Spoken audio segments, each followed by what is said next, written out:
ఓం శాంతి 10/5/2025 సాకార ఈశ్వరీయ మధుర మహావాక్యాలు. మధురమైన పిల్లలారా, జ్ఞాన పాయింట్లను స్మృతిలో ఉంచుకుంటే సంతోషంగా ఉంటారు. మీరు ఇప్పుడు స్వర్గ ద్వారము ముందు నిల్చొని ఉన్నారు. బాబా ముక్తి జీవన్ ముక్తులకు మార్గం చూపిస్తూ ఉన్నారు. ప్రశ్న: మీ రిజిస్టర్ను సరిగ్గా ఉంచుకునేందుకు ఏ గమనం తప్పకుండా ఉండాలి? జవాబు: మనస వాచ కర్మణ ఎవ్వరికీ దుఃఖం ఇవ్వలేదు కదా అని గమనం ఉంచాలి. మీ స్వభావం చాలా ఫస్ట్ క్లాస్గా మధురంగా ఉండాలి. మాయ మీ ముక్కు చెవులను పట్టుకొని ఇతరులకు దుఃఖమునిచ్చే ఏ పని చేయించరాదు. దుఃఖము కలిగిస్తే మీరు చాలా పశ్చాత్తాపపడాల్సి వస్తుంది. రిజిస్టరు చెడిపోతుంది. పాట: నయనహీనులకు మార్గం చూపించండి. ఓం శాంతి. తండ్రి కూర్చొని పిల్లలకు అర్థం చేయిస్తూ ఉన్నారు. సహజ మార్గాన్ని తెలియజేస్తూ ఉన్న పిల్లలైతే దెబ్బలు తింటూనే ఉంటారు. తండ్రి మమ్ములను చదివిస్తున్నారు అని, శాంతిధామానికి వెళ్ళే మార్గాన్ని తెలుపుతున్నారు అని పిల్లలు ఇక్కడ కూర్చొని అర్థం చేసుకుంటారు. చాలా సహజం. తండ్రి చెప్తూ ఉన్నారు, రాత్రింబవళ్ళు ఎంత సాధ్యమైతే అంత తండ్రి స్మృతిలో ఉండండి. భక్తి మార్గపు యాత్రలు కాలి నడకన చేస్తారు. చాలా ఎదురు దెబ్బలు తినాల్సి వస్తుంది. మీరు ఇక్కడ కూర్చొని ఉన్న స్మృతి యాత్రలో ఉన్నారు. తండ్రి ఇది కూడా అర్థం చేయించారు. దైవీ గుణాలు ధారణ చెయ్యాలి. పైశాచిక సైతాని అవగుణాలను సమాప్తం చేసుకోండి. ఏ సైతాని కర్మలు చేయకండి. పైశాచిక కర్మలు చేస్తే అవి వికర్మలుగా అవుతాయి. పిల్లలైన మిమ్మల్ని సదా సుఖీలుగా చేసేందుకే తండ్రి వచ్చారు. ఎవరైనా చక్రవర్తి కుమారుడైతే తమ తండ్రిని, రాజ్య పదవిని చూసి సంతోషిస్తాడు కదా. భలే రాజ్య పదవి ఉండవచ్చు, అయినా శరీర అనారోగ్యము మొదలైనవి ఉండనే ఉంటాయి. ఇక్కడ పిల్లలైనా మీకు శివబాబా మళ్ళీ వచ్చి మనల్ని చదివిస్తున్నారు అని నిశ్చయం ఉంది. తర్వాత స్వర్గానికి వెళ్ళి రాజ్య పాలన చేస్తాము అని నిశ్చయం ఉంది.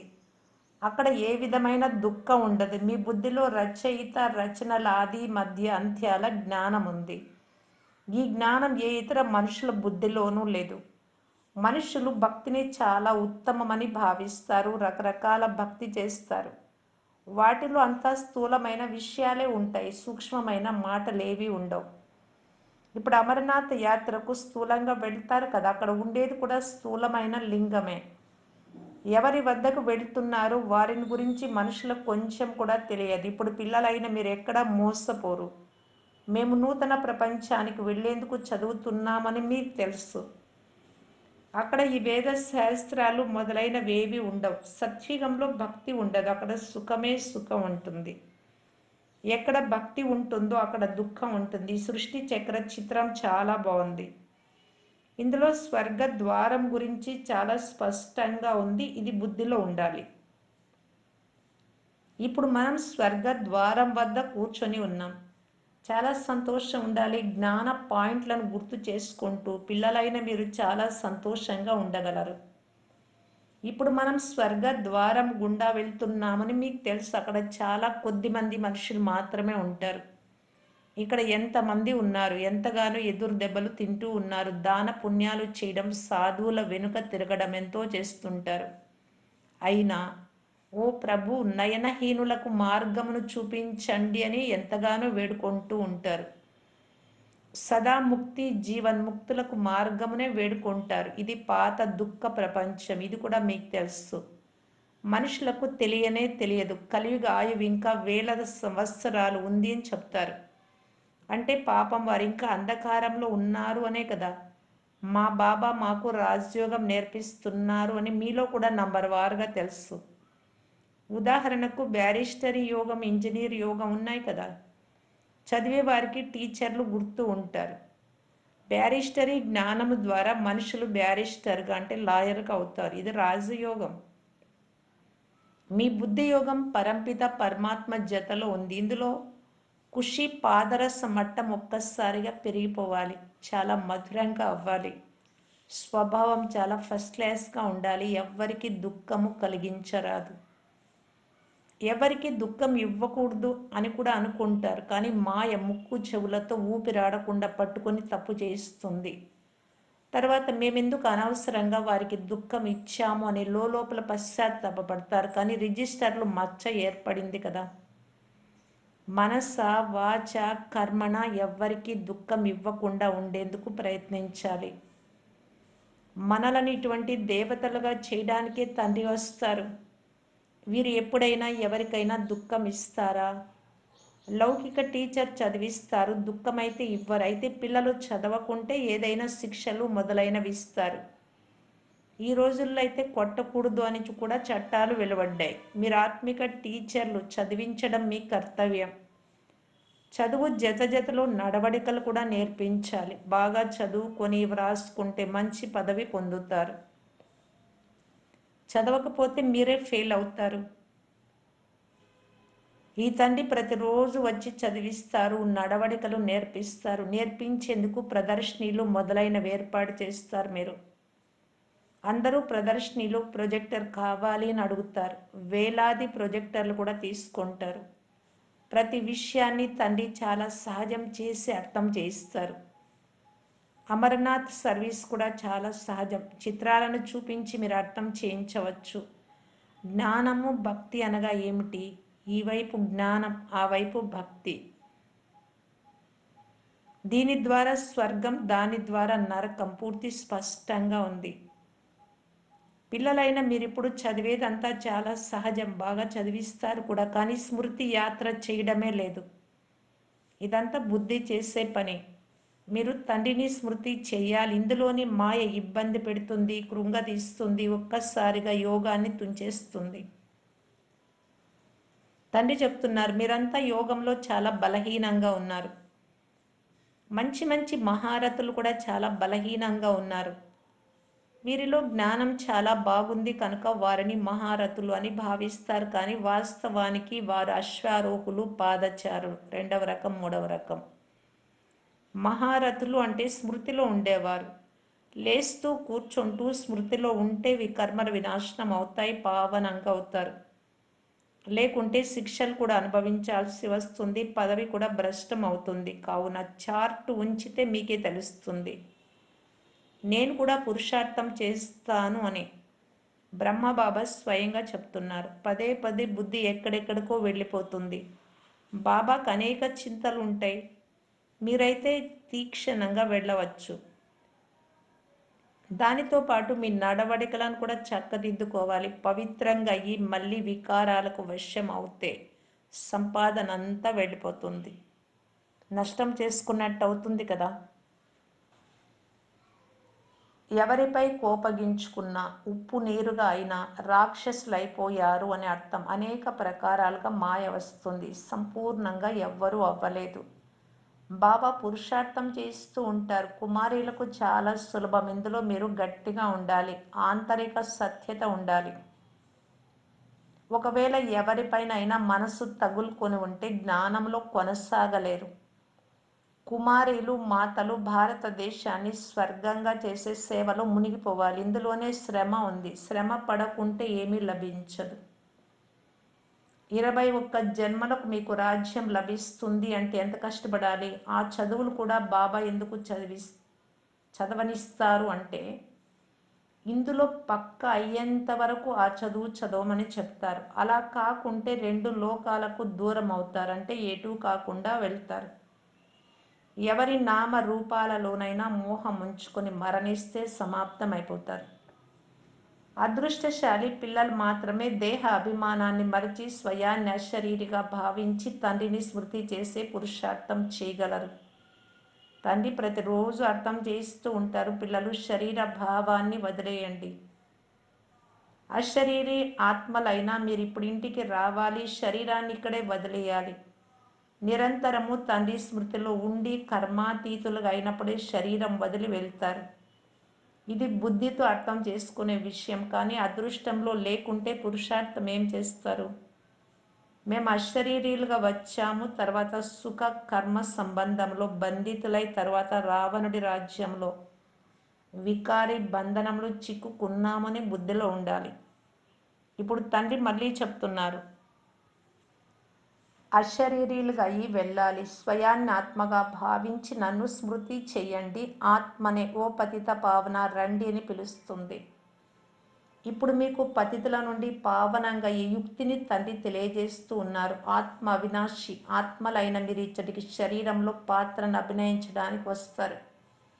కల్పక్రితము ఎవరికి తెలిపించారో వారే వస్తూ ఉంటారు అని కూడా ఇప్పుడు తండ్రి అర్థం చేయించారు. ఇప్పుడు తండ్రి చెప్తూ ఉన్నారు, కలియుగంలోని సంబంధికులందరినీ మర్చిపోండి. ఇప్పుడు వాపస్ ఇంటికి వెళ్ళిపోవాలి. ఈ ప్రపంచమే సమాప్తం అవ్వనున్నది. ఇందులో సారం ఏదీ లేదు. అందుకే ఎదురు దెబ్బలు తింటూ ఉంటారు. భగవంతుణ్ణి కలుసుకునేందుకు భక్తి చేస్తూ ఉన్నారు. భక్తి చాలా మంచిది అని, భక్తి చేస్తే భగవంతుడు లభిస్తారు అని, సద్గతికి తీసుకెళ్తారు అని భావిస్తారు. ఇప్పుడు మీ భక్తి పూర్తి అయింది. మీ నోటి నుండి ఓ రామ ఓ భగవంతుడా అని భక్తి మార్గంలోని పిలుపులు కూడా వెలువడరాదు. ఇవన్నీ సమాప్తం అయిపోవాలి. తండ్రి చెప్తున్నారు, నన్ను స్మృతి చెయ్యండి. ఈ ప్రపంచమే తమో ప్రధానంగా ఉంది.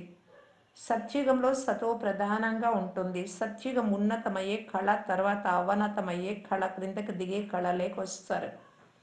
వాస్తవానికి త్రేతాయుగమును కూడా స్వర్గమని అనరు. కేవలం సత్యుగాన్ని స్వర్గమని అంటారు. పిల్లలైన మీ బుద్ధిలో ఆది మధ్య అంత్యముల జ్ఞానం ఉంది. ఆది అనగా ప్రారంభం, మధ్య అనగా సగం, తర్వాత అంతిమం. మధ్యలో రావణ రాజ్యం ప్రారంభం అవుతుంది. తండ్రి భారతదేశంలోనే వస్తారు. భారతదేశమే పతితంగా మరియు పావనంగా అవుతుంది. 84 జన్మలు కూడా భారత్ వాసులే తీసుకుంటారు. మిగిలిన ధర్మాల వారు నంబర్ వారుగా వస్తారు. వృక్షం వృద్ధి చెందుతుంది, మళ్ళీ అదే సమయంలో వస్తారు. ఈ విషయాలు ఇతరులు ఎవ్వరి బుద్ధిలోనూ ఉండవు. మీలో కూడా అందరూ ధారణ చేయలేరు. ఈ 84 జన్మల చక్రం బుద్ధిలో ఉన్నా సంతోషంగా ఉంటారు. ఇప్పుడు మనలను తీసుకెళ్లడానికి తండ్రి వచ్చారు. సత్యమైన ప్రియుడు వచ్చి ఉన్నాడు. భక్తి మార్గంలో మనం ఎవరిని చాలా స్మృతి చేస్తూ ఉండినాము, వారు ఆత్మలైన మనల్ని వాపస్ తీసుకెళ్లడానికి వచ్చారు. శాంతి అని దేనిని అంటారో కూడా మనుషులకు తెలియదు. ఆత్మ అసలు శాంతి స్వరూపమే. ఈ అవయవాలు లభించినప్పుడే కర్మలు చేయాల్సి వస్తుంది. శాంతి సాగరులైన తండ్రి అందరినీ తీసుకెళ్తారు. అప్పుడు అందరికీ శాంతి లభిస్తుంది. సత్యుగంలో మీకు సుఖశాంతులు రెండు ఉంటాయి. మిగిలిన ఆత్మలన్నీ శాంతిధామంలో ఉంటాయి. తండ్రి ఒక్కరినే శాంతి సాగరులు అని అంటారు. ఇది కూడా చాలామంది పిల్లలు మర్చిపోతారు. ఎందుకంటే దేహ అభిమానంలో ఉంటారు, ఆత్మ అభిమానంలో ఉండరు. తండ్రి అందరికీ శాంతిని ఇస్తారు కదా. చిత్రంలో సంగమ యుగమును చూపించండి. ఈ సమయంలో అందరూ అశాంతిగా ఉన్నారు. సత్యుగంలో ఇన్ని ధర్మాలు ఉండవు. అందరూ శాంతిలోకి వెళ్ళిపోతారు. అక్కడ సంపూర్ణ శాంతి ఉంటుంది. రాజ్యంలో మీకు సుఖశాంతులు రెండు ఉంటాయి. సత్యుగంలో మీకు పవిత్రత, సుఖము, శాంతులన్నీ ఉంటాయి. మధురమైన ఇంటిని ముక్తిధామము అని అంటారు. అక్కడ పతితులు దుఃఖీలు ఉండరు. దుఃఖము సుఖముల మాటే ఉండదు. ఇప్పుడు శాంతికి అర్థమే తెలియదు. రాణి మరియు హారము కథను ఉదాహరణగా తెలుపుతారు. ఇప్పుడు శాంతి సుఖం అన్ని తీసుకోండి అని తండ్రి చెప్తున్నారు. ఆయుష్మాన్ భవ. అక్కడ నియమానుసారం కుమారుడు కూడా ఉంటాడు. కుమారుడు లభించేందుకు ఏ పురుషార్థం చేసే పని ఉండదు. శరీరం వదిలే సమయానికి సాక్షాత్కారం అవుతుంది. శరీరాన్ని సంతోషంగా వదిలేస్తారు. బ్రహ్మ బాబా కూడా ఖుషి ఉంది కదా. శరీరం వదిలి వెళ్ళిన తర్వాత నేను కృష్ణుడుగా అవుతాను, శ్రీ నారాయణ అవుతాను. ఇప్పుడు చదువుకుంటూ ఉన్నాను. మీకు కూడా తెలుసు సత్యుగంలోకి వెళ్తున్నాము అని. సంగమయుగంలో మాత్రమే మీ బుద్ధిలో ఇది ఉంటుంది. మరి ఎంత ఖుషీగా ఉండాలి. ఎంత శ్రేష్టమైన చదువు అంత ఖుషి. మనలను భగవంతుడు చదివిస్తూ ఉన్నారు. ముఖ్య ఉద్దేశం ఎదురుగా ఉంటే ఎంత సంతోషం ఉండాలి. కానీ నడుస్తూ నడుస్తూ క్రింద పడిపోతారు. కుమారీలు మైదానంలోకి దిగినప్పుడు మీ సర్వీస్ వృద్ధి అవుతుంది. తండ్రి చెప్తున్నారు, పరస్పరంలో ఉప్పు నీరుగా అవ్వకండి. అక్కడ ఆవు పులి ఒకే మడుగులో నీరు త్రాగుతాయి. అటువంటి ప్రపంచంలోకి వెళ్తున్నామని మీకు తెలుసు. అక్కడ ప్రతి వస్తువును చూడగానే మనసుకు సంతోషం అవుతుంది. దాని పేరే స్వర్గం. కావున కుమారీలు లౌకిక తల్లిదండ్రులకు చెప్పాలి, ఇప్పుడు మేము అక్కడికి వెళ్ళడానికి ఏర్పాట్లు చేసుకుంటున్నాము కనుక తప్పకుండా పవిత్రంగా కావాలి, కావున పతితము కాలేము, ఇలా మాట్లాడే నేర్పరితనం ఉండాలి. అటువంటి కుమారీలు వెలువడితే ఎంత త్వరగా సర్వీస్ అవుతుందో చూడండి. కానీ నిర్మోహులుగా ఉండాలి. ఒకసారి మరణించిన తర్వాత మళ్ళీ ఎందుకు గుర్తుకు రావాలి? కానీ చాలామందికి పిల్లల స్మృతి, ఇంటి స్మృతి వస్తూనే ఉంటుంది. మరి అలాంటప్పుడు తండ్రితో యోగం ఎలా కుదురుతుంది? మేము బాబా వారిమి అని, పాత ప్రపంచం సమాప్తం అయ్యే ఉంది అని బుద్ధిలో ఉండాలి. తండ్రి చెప్తున్నారు, నన్ను స్మృతి చెయ్యండి. మంచిది. మధురాతి మధురమైన అపురూపమైన పిల్లలకు మాతా పిత బాప్ దాదాల ప్రియ స్మృతులు మరియు గుడ్ మార్నింగ్. ఆత్మిక పిల్లలకు ఆత్మిక తండ్రి నమస్తే. ధారణ కొరకు ముఖ్య సారం. ఫస్ట్ పాయింట్, తమ శ్రేష్ఠ అదృష్టాన్ని తయారు చేసుకునేందుకు ఎంత సాధ్యమైతే అంత అశరీరిగా అయ్యే అభ్యాసం చేయాలి. శరీర అభిమానాన్ని పూర్తిగా మర్చిపోవాలి. ఎవరి నామ రూపాలు గుర్తుకు రాకూడదు. ఈ శ్రమ చేయండి. సెకండ్ పాయింట్, మీ నడవడికల చార్టును ఉంచాలి. ఎప్పుడూ అశ్రీ నడవడికలు ఉండరాదు. హృదయపూర్వక సత్యతతో నిర్మోహులుగా ఈ భారతదేశాన్ని స్వర్గంగా తయారు చేయు సేవలో మునిగిపోవాలి. వరదానం, మాయ యొక్క రాయల్ రూపం యొక్క బంధనాల నుండి ముక్తులుగా, విశ్వజీతులుగా, జగత్ జీతులుగా అవ్వండి. నా పురుషార్థము, నా ఇన్వెన్షన్ అనగా అన్వేషణ, నా సేవ, నా టచింగ్, నా గుణాలు మంచివి, నా నిర్ణయ శక్తి చాలా మంచిది. ఈ నాది అన్న భావనయే రాయల్ మాయ యొక్క రూపం. మాయ ఎటువంటి గారడీ చేసేస్తుంది అంటే నీది అనే దానిని కూడా నాదిగా చేసేస్తుంది. అందువలన ఇప్పుడు ఇటువంటి అనేక బంధనాల నుండి ముక్తులుగా అయ్యి ఒక్క తండ్రి యొక్క సంబంధంలోకి వచ్చారు అంటే మాయా జీతులుగా అవుతారు. మాయా జీతులే ప్రకృతి జీతులుగా, విశ్వజీతులుగా మరియు జగత్ జీతులుగా అవుతారు. వారే ఒక్క సెకండ్ల అశరీరీ భవ యొక్క ఆదేశాన్ని సహజంగా మరియు స్వతహాగా కార్యంలో ఉపయోగించగలరు. స్లోగన్, ఎవరైతే ఎవరి నెగిటివ్నైనా పాజిటివ్గా మార్చగలరో వారే విశ్వ పరివర్తకులు. అవ్యక్త సూచన, ఆత్మిక రాయల్టీ మరియు పవిత్రత పర్సనాలిటీని ధారణ చేయటానికి బాప్దాదా తెలియజేస్తున్నారు. మీ స్వస్వరూపము పవిత్రత, స్వధర్మము అనగా ఆత్మ యొక్క మొదటి ధారణ పవిత్రత, స్వదేశం పవిత్ర దేశం, స్వరాజ్యం పవిత్రమైన రాజ్యం, స్వంత స్మృతి చిహ్నం పరమ పవిత్ర పూజ్యులు, కర్మేంద్రియాల అనాది స్వభావం సుకర్మ. ఇవి సదా స్మృతిలో ఉంచుకుంటే చాలు. శ్రమ మరియు హఠము నుండి విడుదలవుతారు. పవిత్రతను వరదాన రూపంలో ధారణ చేసుకుంటారు. ఓం శాంతి.